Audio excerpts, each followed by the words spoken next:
Percy Jackson, Chapter 19. We found out the truth. Sort of. Imagine the largest concert crowd you've ever seen, a football field packed with 1 million fans. Now imagine a field 1 million times that big, packed with people, and imagine the electricity has gone out and there is no noise, no light, no beach ball bouncing around over the crowd. Something tragic has happened backstage. Whispering masses of people are just milling around in the shadows, waiting for a concert that will never start. If you can picture that, you have a pretty good idea what the fields of asphodel look like. The black grass has been trampled by eons of dead feet. A warm, moist wind blew in the breath like the breath of a swamp. Black trees, Grover told me they were poplars, grew in clumps here and there. The cabin ceiling was so high above us it might have been a bank of storm clouds, except for the stalactites, which glowed faint gray and looked wickedly pointed. I tried not to imagine they'd fall on us at any moment, but dotted around in the fields were several that had fallen and impaled themselves into the black grass. I guess the dead didn't have to worry about little hazards like being speared by stalactites the size of booster rockets. Annabeth, Grover, and I tried to blend into the crowd, keeping an eye out for the security ghouls. I couldn't help looking for familiar faces among the spirits of asphodel, but the dead are hard to look at. Their faces shimmer. They all look slightly angry or confused.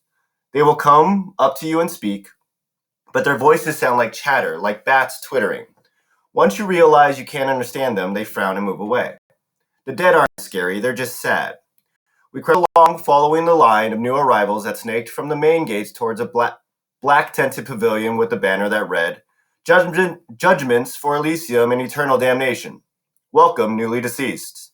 Out the back of the tent came two much smaller lines. To the left, spirits flanked by security ghouls were marched down a rocky path towards the fields of punishment, which glowed and smoked in the distance, a vast cracked wasteland with rivers of lava and minefields, and miles of barbed wire separating the different torture areas. Even from far away, I could see people being chased by hellhounds, burned at the stake, forced to run naked through cactus patches, or listen to opera music. I could just make out a tiny hill with the ant-sized figure of Sisyphus struggling to move his boulder to the top. And I saw worse tortures, too. Things I don't want to describe. The line coming from the right side of the Judgment Pavilion was much better. The one led towards a small valley surrounded by walls, a gated community, which seemed to be the only happy part of the underworld. Beyond the security gates were neighborhoods of beautiful houses from every time period in history. Roman villas and medieval castles and Victorian mansions. Silver and gold flowers bloomed on the lawns. The grass rippled in rainbow colors. I could hear laughter and smell barbecue cooking. Elysium. In the middle of the valley was a glittered blue lake, with 3 small islands like a vacation resort in the Bahamas. The Isles of the Blessed for the people who had chosen to be reborn 3 times and 3 times achieved Elysium. Immediately, I knew that's where I wanted to go when I died. That's what it's all about, Annabeth said, like she was reading my thoughts. That's the place for heroes. But I thought of how few people there were in Elysium, how tiny it was compared to the fields of asphodel or even the fields of punishment. So few people did good in their lives. It was depressing. We left the Judgment Pavilion and moved deeper into the asphodel fields. It got darker. The colors faded from our clothes. The crowds of chattering spirits began to thin.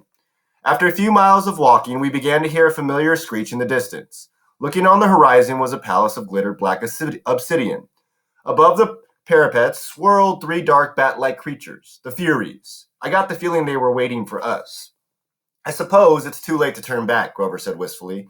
We'll be okay, I tried to sound confident. Maybe we should search some of the other places first, Grover suggested, like Elysium, for instance. Come on, goat boy, Annabeth grabbed his arm. Grover yelped. His sneakers sprouted wings and his legs shot forward, pulling him away from Annabeth. He landed flat on his back in the grass. Grover, Annabeth chided. Stop messing around. But I didn't, he yelped again. His shoes were flapping like crazy now. They levitated off the ground and started dragging him away from us. Maya, he yelled, but the magic words seemed to have no effect. Maya, already, 911, help! I got over being stunned and made a grab for Grover's hand, but too late. He was picking up speed, skidding downhill like a bobsled. We ran after him. Annabeth shouted, Untie the shoes! It was a smart idea, but I guess it's not easy when your shoes are pulling you along feet first at full speed. Grover tried to sit up, but he couldn't get close to the laces. We kept after him, trying to keep him in sight as he ripped between the legs of spirits who chattered at him in annoyance. I was sure Grover was going to barrel straight through the gates of Hades' palace, but his shoes veered sharply to the right and dragged him in the opposite direction. The slope got steeper. Grover picked up speed. Annabeth and I had to sprint to keep up. The cavern walls narrowed on either side, and I realized we'd enter some kind of side tunnel. No black grass or trees now, just rock underfoot and the dim light of the stalactites above. Grover, I yelled, my voice echoing. Hold on to something. What? He yelled back. He grabbed at gravel, but there was nothing big enough to slow him down. The tunnel got darker and colder. The hairs on my arms bristled. It smelled evil down here. It made me think of things I shouldn't even know, about blood spilled on an ancient stone altar, the foul breath of a murderer. Then I saw what was ahead of us, and I stopped dead in my tracks. The tunnel widened into a huge dark cavern, and in the middle was a chasm the size of a city block. Grover was sliding straight towards the edge. Come on, Percy, Annabeth yelled, tugging at my wrist. But I know, she shouted, the place you described in your dreams, but Grover's going to fall if we don't catch him. She was right, of course. Grover's predicament got me moving again. He was yelling, clawing at the ground, but the winged shoes kept dragging him toward the pit, and it didn't look like we could possibly get to him in time. What saved him were his hooves. The fine sneakers had always been a loose fit on him, and finally Grover hit a big rock and the left shoe came flying off. It sped into the darkness down into the chasm. The right shoe kept tugging him along, but not as fast. Grover was able to slow himself down by grabbing onto the big rock and using it like an anchor. He was 10 feet from the edge of the pit when we caught him and hauled him back up the slope. The other wing shoe tugged itself off, circled around us angrily, and kicked our heads in protest before flying off into the chasm to join its twin. We all collapsed, exhausted, on the obsidian gravel. My limbs felt like lead. Even my backpack seemed heavier, as if somebody had filled it with rocks. Grover was scratched up pretty bad. His hands were bleeding. His eyes had gone slit-pupiled, goat-style, the way they did whenever he was terrified. I don't know how, he panted. I didn't. Wait, I said. Listen. I heard something, a deep whisper in the darkness. Another few seconds, Annabeth said, Percy, this place. Shh, I stood. The sound was getting louder, a muttered, evil voice from afar, far below us, coming from the pit. Grover sat up. What's the noise? Annabeth heard it too. I could see it in her eyes. Tartarus, the entrance to Tartarus. I uncapped Anaclysmus. The broad sword expanded, gleaming in the darkness, and the evil voice seemed to falter just for a moment before resuming its chant. I could almost make out words now, ancient words, older even than Greek, as if magic, I said. We have to get out of here, Annabeth said. Together we dragged Grover to his hooves and started back up the tunnel. My legs wouldn't move fast enough. My backpack weighed me down. The voice got louder and angrier behind us, and we broke into a run. Not a moment too soon. A cold blast of wind pulled at our back as the entire pit were inhaling. For a terrifying moment, I lost ground, my feet slipping in the gravel. If we'd been any closer to the edge, we would have been sucked in. We kept struggling forward and finally reached the top of the tunnel, where the cavern widened out into the fields of asphodel. The wind died. A wail of outrage echoed from deep in the tunnel. Something was not happy that we had gotten away. What was that? Grover panted. When we'd collapsed in the relative safety of Black Poplar Grove. One of Hades' pets? Annabeth and I looked at each other. I could tell she was nursing an idea, probably the same one she had gotten during the taxi ride to L.A., but she was too scared to share it. That was enough to terrify me. I capped my sword, put the pen back in my pocket. Let's keep going, I looked at Grover. Can you walk? He swallowed. Yeah, sure, I never liked those shoes anyway. He tried to sound brave about it, but he was trembling as badly as Annabeth and I were. Whatever was in that pit was nobody's pet. It was unspeakably old and powerful. Even Echidna, it hadn't given me that feeling. I was almost relieved to turn my back to that tunnel and head towards the Palace of Hades. Almost. The fairies circled the parapets high in the gloom. The outer walls of the fortress glittered back, and the 2-story tall bronze gates stood wide open. Up close, I saw engravings on the gates, scenes of death. Some were from the modern times, an atomic bomb exploding over a city, a trench filled with gas mask-wearing soldiers, a line of African famine victims waiting with empty bowls, but all of them look as if they'd been etched into the bronze thousands of years ago. I wonder if I was looking at prophecies that had come true. Inside the courtyard was the strangest garden I'd ever seen. Multicolored mushrooms, poisonous shrubs, and weird luminescent plants grew without sunlight.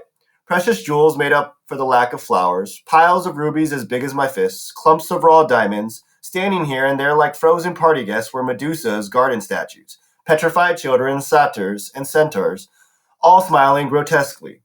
In the center of the garden was an orchard of pomegranate trees, their orange blooms neon bright in the dark. The garden of Persephone, Persephone, Annabeth said. Keep walking. I understood why she wanted to move on. The tart smell of these pomegranates was almost overwhelming. I had a sudden desire to eat them, but then I remembered the story of Persephone. One bite of the underworld food, and we would never be able to leave. I pulled Grover away to keep him from picking a big juicy one. We walked up the steps of the palace, between the black columns, through a black marble portico, and into the house of Hades. The entry hall had a polished bronze floor, which seemed to boil in the reflected torchlight. There is no ceiling, just a cavern roof far above. I guess they never had to worry about rain down here. Every side door was guarded by a skeleton in military gear. Some wore Greek armor, some wore British redcoat uniforms, some camouflaged with tattered American flags on their shoulders. They carried spears or muskets or M16s. None of them bothered us, but their hollowed eye sockets followed us as we walked down the hall towards the big set of doors at the opposite end. 2 U.S. Marine skeleton guards guarded the door. They rained down at us, rocket-propelled grenade launchers held across their chests. You know, Grover mumbled, I bet Hades doesn't have trouble with door-to-door salesmen. My backpack weighed a ton now. I couldn't figure out why. I wanted to open it, check to see if I have somehow picked up a stray bowling ball, but this wasn't the time. Well, guys, I said, I suppose we should knock? A hot wind blew down the corridor and the doors swung open. The guards stepped aside. I guess that means entrez-vous, Annabeth said. The room inside looked just like my dream, except this time the throne of Hades was occupied. He was the third god I'd met, but the first who really struck me as godlike. He was at least 10 feet tall, for one thing, and dressed in black silk robes and a crown of braided gold. His skin was albino white, his hair shoulder length and jet black. He wasn't bulked up like Ares, but he radiated power. He lounged on his throne of fused human bones, looking lithe, graceful, and dangerous as a panther. I immediately felt like he should be giving the orders. He knew more than I did. He should be my master. Then I told myself to snap out of it. Hades' aura was affecting me, just as Ares had. The Lord of the Dead reassembled pictures I'd seen of Adolf Hitler or Napoleon or the terrorist leaders who directed suicide bombers. Hades had the same intense eyes, the same kind of mesmerizing, evil charisma. You are brave to come here, son of Poseidon, he said in an oily voice. After what you have done to me, very brave indeed. Or perhaps you are simply foolish. Numbness crept into my joints, tempting me to lie down and just to take a little nap at Hades' feet. Curl up here and sleep forever. I fought the feeling and stepped forward. I knew what I had to say. Lord and uncle, I come with 2 requests. Hades raised an eyebrow. When he sat forward in his throne, shadowy faces appeared in the folds of his black robes, faces of torment, as if the garment were stitched of trapped souls from the fields of punishment trying to get out. The ADHD part of me wondered off task whether the rest of his clothes were made the same way. What horrible things would you have to do in your life to get woven into Hades' underwear? Only 2 requests, Hades said.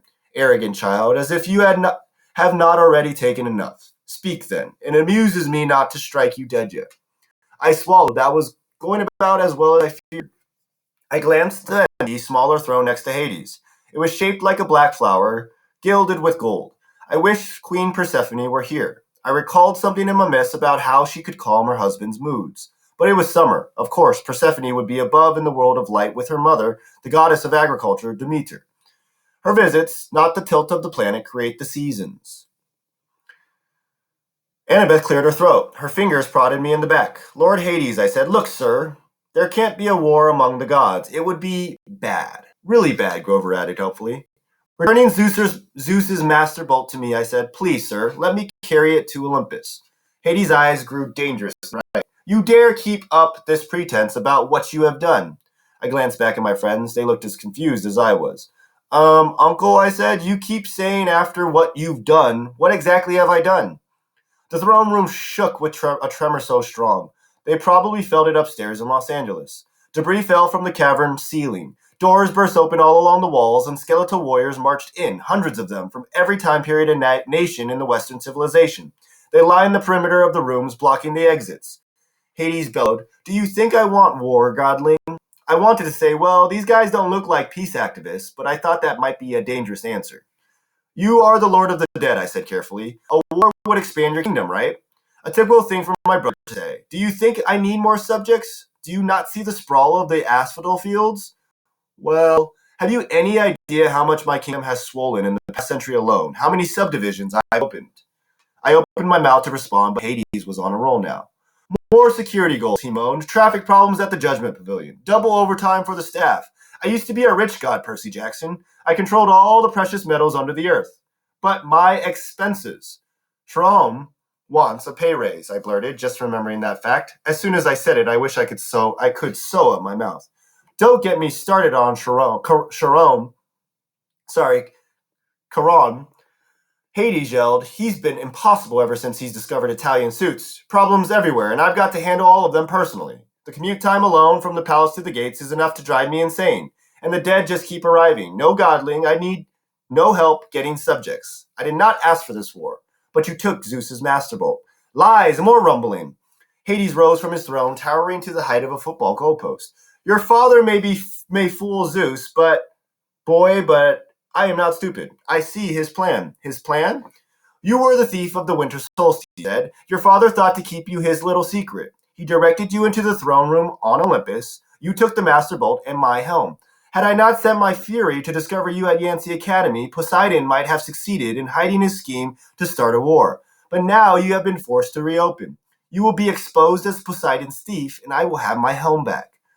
But Annabeth spoke. I could tell her mind was going a million miles an hour. Lord Hades, your helm of darkness is missing too? Do not play innocent with me, girl. You and the satyr have been helping this hero coming here to threaten me in Poseidon's name. No doubt to bring me an ultimatum. Does Poseidon think I could be blackmailed into supporting him? No, I said. Poseidon didn't. I didn't. I've said nothing of the helm's disappearance, Hades snarled, because I had no illusions that anyone on Olympus would offer me the slightest justice, the slightest help. I can ill afford for word to get out that my most powerful weapon of fear is missing. So I searched for you myself, and when it was clear that you were coming to me to deliver your threat, I did not try to stop you. You didn't try to stop us, but return my helm now, or I will stop, Hades threatened. That is my counter-proposal. I will open the earth and have the death pour back into the world. I will make your lands a nightmare. And you, Percy Jackson, your skeleton will lead my army out of Hades. The skeletal soldiers all took one step forward, making their weapons ready. At that point, I probably should have been terrified. The strange thing was, I felt offended. Nothing gets me angrier than being accused of something I didn't do. I've had a lot of experience with that. You're as bad as Zeus, I said. You think I stole from you? That's why you sent the Furies after me? Of course, Hades said. And the other monsters? Hades curled his lip. I had nothing to do with them. I wanted no quick death for you. I wanted you brought before me alive so you might face every torture in the field of punishments. Why do you think I let you enter my kingdom so easily? Easily? Return my property. But I don't have your helm. I came for the master bolt, which you already possess, Hades shouted. You come here with it, little fool, thinking you could threaten me? But I didn't. Open your pack then. A horrible feeling struck me. The way my pack, like a bowling ball, it couldn't be. I slung it off my shoulder and unzipped it. Inside was a 2-foot-long metal cylinder spike on both ends, humming with energy. Percy, Annabeth said. How? I don't know. I don't understand. You heroes are always the same, he said. Your pride makes you foolish, thinking you could bring such a weapon before me. I did not ask for Zeus's master bolt, but since it is here, you will yield to me. I am sure it will make an excellent bargaining tool, and now, my helm, where is it? I was speechless. I had no helm. I had no idea how the master bolt had gotten into my backpack. I wanted to think Hades was pulling some kind of trick. Hades was the bad guy. But suddenly, the world turned sideways. I realized I'd been played with. Zeus, Poseidon, and Hades had been set at each other's throats by someone else. The master bolt had been in the backpack, and I'd gotten the backpack from Lord Hades. Wait, I said. This is all a mistake. A mistake? Hades roared. The skeleton aimed their weapons. From high above, there was a fluttering of leathery wings, and 3 Furies swooped down to perch on the back of their master's throne. The one with Mrs. Dodd's face grinned at me eagerly and flicked her whip. There is no mistake, Hades said. I know why you have come. I know the real reason you brought the bolt. You came to bargain for her. Hades Hades loosed a ball of gold fire from his palm. It exploded on the steps in front of me, and there was my mother, frozen in the shower of gold, just as she was at the moment when the Minotaur began to squeeze her to death. I couldn't speak. I reached out to her, but the light was as hot as a bonfire. Yes, Hades said with satisfaction. I took her. I know. I knew, Percy Jackson, that you would come to bargain with me eventually. Return my helm, and perhaps I will let her go. She is not dead, you know, not yet, but if you displease me, that will change. I thought about the pearls in my pocket. Maybe they could get me out of this. If I could just get my mom free. Ah, the pearls, Hades said, and my blood froze. Yes, my brother and his little tricks. Bring them forth, Percy Jackson. My hand moved against my will and brought out the pearls. Only 3, Hades said? What a shame. Do you realize each only protects a single person? Try to take your mother then, little godly, and which of your friends will you leave behind to spend eternity with me? Go on, choose, or give me the backpack and accept my terms. I looked at Annabeth and Grover. Their faces were grim. We were tricked, I told them. Set up. Yes, but why? Annabeth asked. And the voice in the pit? I don't know yet, I said, but I intend to ask. Decide, boy, Hades yelled. Percy, Grover put his hand on my shoulder. You can't give him the bolts. I know that. Leave me here, he said. Use the 3rd pearl on your mom. No, I'm a satyr, Grover said. We don't have souls like humans do. He can torture me until I die, but he won't get me forever. It'll just be reincarnated. I'll just be reincarnated as a flower or something. It's the best way. No, Annabeth drew her bronze knife. You two go on. Grover, you have to protect Percy. You have to get your searcher's license and start your quest for Pam. Get his mom out of here. I'll cover you. I plan to go down fighting. No way, Grover said. I'm staying behind. Think again, Goat Boy, Annabeth said. Stop it, both of you. I felt my heart was being affected too. They had both been with me through so much. I remember Grover dive-bombing Medusa in the statue garden and Annabeth saving us from Cerberus. We survived Hephaestus' Waterland ride and the St. Louis Arch, the Lotus Casino. I had spent thousands of miles worried that I'd be betrayed by a friend, but these friends would never do that. They had done nothing but save me over and over, and now they wanted to sacrifice their lives for my mom. I know what to do, I said. Take these. I handed them each a pearl. Annabeth said, but Percy. I turned and faced my mother. I desperately wanted to sacrifice myself and use the last pearl on her, but I knew what she would say. She would never allow it. I had to get the bolt back to Olympus and tell Zeus the truth. I had to stop the war. She would never forgive me if I saved her instead. I thought about the prophecy made at Half-Blood Hill, what seemed like 1,000,000 years ago. You will fail to save what matters most in the end. I'm sorry, I told her. I'll be back. I'll find a way. The smug look on Hades' face faded. He said, Godling? I'll find your helm, Uncle, I told him. I'll return it. Remember about Karen's pay raise. Do not defy me. And it wouldn't hurt to play with Cerberus once in a while. He likes red rubber balls. Percy Jackson, you will not. I shouted, now, guys. We smashed the pearls at our feet. For a scary moment, nothing happened. Hades yells, destroy them!